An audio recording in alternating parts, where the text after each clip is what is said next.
కేసీఆర్ నియంతృత్వ వ్యవస్థలను కూల్చిన ఘనత సీఎం రేవంత్ రెడ్డికే దక్కుతుందని అన్నారు ఎమ్మెల్సీ అద్దంకి దయాకర్. హరీష్, కేటీఆర్లకు సీఎం రేవంత్ ను తిట్టడం తప్ప వేరే పనే లేదన్నారు.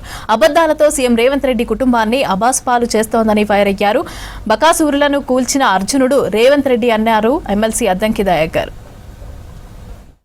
తెలంగాణలో అధికారం పోయిన కాంచి ఒకటే వాళ్లకు విభేదించినట్టు కనబడ్డ కవిత అదే, విభేదించినట్టు కనపడకపోయినా హరీష్ రావు అదే, కలిసి ఉన్నట్టుగా కనిపిస్తున్నప్పటికీ కూడా వైరుధ్యాలున్నా పదే పదే కాంగ్రెస్ ప్రభుత్వం మీద, రేవంత్ రెడ్డి గారి మీద వాళ్ళ అక్కసు అనేది నిరంతరం ఇట్లా విషం జిమ్మినట్టే జింపుతున్న పరిస్థితి. ఇక రేవంత్ రెడ్డి గారి కుటుంబం మీద పడ్డారు. ఇప్పుడు రేవంత్ రెడ్డి గారి కుటుంబం ఇక ఇది చేస్తుంది అది చేస్తుంది అని చెప్పి ఒక నలుగురిని పిలుచుకోవడము, ఆ నలుగురిలో కూర్చొని ముచ్చట్లు పెట్టుడు, ఎగసెక్కాలేసుడు, ఎవడో రాసిచ్చిందని చదువుడు తప్పితే కేటీఆర్కి ఏమర్థమవుతుంది?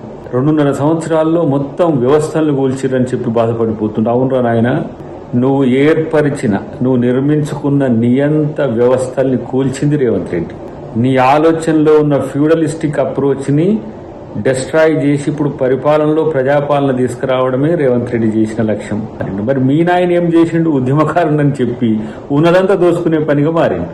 అందుకని ప్రజలు బండకేసి బాధిన ప్రతిసారి ఇలా ఆయనను విమర్శించడం తప్పితే మీకు ఇంకో పని ఏముంది చెప్పు?